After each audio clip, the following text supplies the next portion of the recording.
Banyak pekerja, terutama di sektor informal, menerima upah yang tidak mencukupi untuk memenuhi kebutuhan dasar mereka. Hal ini dapat mengakibatkan tingkat kemiskinan yang tinggi dan kesenjangan sosial yang lebih besar. Apa sih penyebab dari upah yang rendah? Di antaranya yaitu tingkat pendidikan dan keterampilan. Jadi masih banyak di Indonesia pekerja yang tingkat pendidikannya rendah dan keterampilannya masih terbatas, sehingga sulit untuk mendapatkan pekerjaan yang upahnya lebih tinggi. Yang kedua, persaingan pasar kerja yang tinggi, di mana jumlah pencari kerja lebih besar daripada lowongan yang tersedia, sehingga banyak pekerja yang bersaing untuk pekerjaan yang terbatas.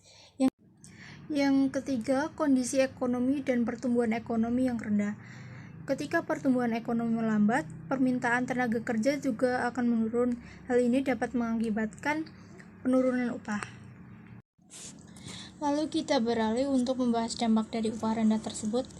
Yang pertama, tingkat kemiskinan yang tinggi.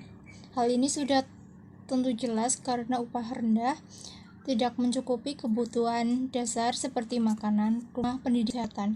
Yang kedua, kesenjangan sosial yang lebih besar. Ketika sebagian besar pekerja menerima upah yang rendah dan sebagian kecil menerima upah yang tinggi, maka kesenjangan antara kaya dan miskin akan semakin lebar. Yang ketiga, konsumsi yang rendah. Ketika pekerja menerima upah rendah, otomatis mereka memiliki daya beli yang terbatas. Lalu hal ini juga bisa menghambat pertumbuhan ekonomi.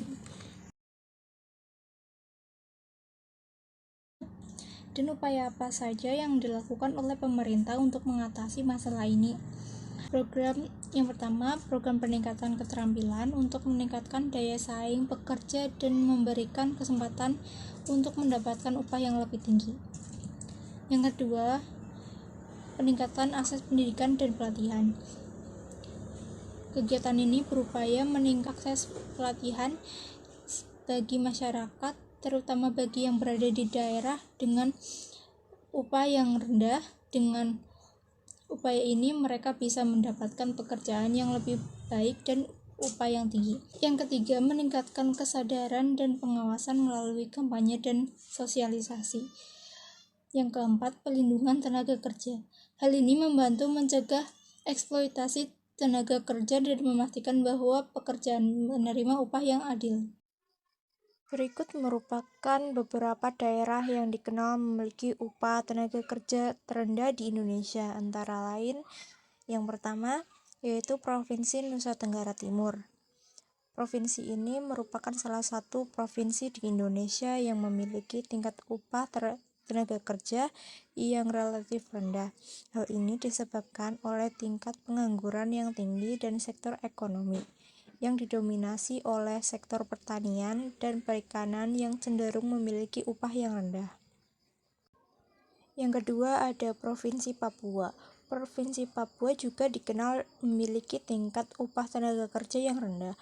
Faktor seperti infrastruktur yang terbatas, akses terbatas ke pendidikan dan pelatihan keterampilan, serta sektor ekonomi yang masih tergantung pada sumber daya alam dapat mempengaruhi tingkat upah daerah ini. Yang ketiga ada Provinsi Maluku. Provinsi Maluku juga memiliki tingkat upah tenaga kerja yang relatif rendah.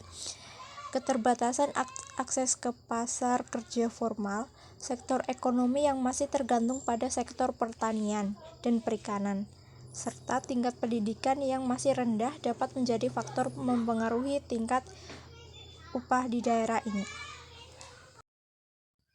Selanjutnya, Provinsi Kalimantan Timur. Meskipun Kalimantan Timur merupakan salah satu provinsi yang kaya akan sumber daya alam, tingkat upah kerja di daerah ini cenderung rendah. Hal ini dapat disebabkan oleh dominasi sektor pertambangan dan perkebunan yang cenderung memberikan upah yang rendah, serta tingkat pendidikan dan keterampilan yang masih terbatas.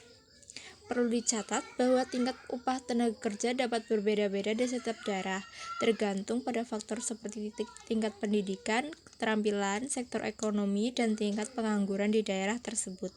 Selain itu, upah juga dapat bervariasi di dalam sektor formal dan informal.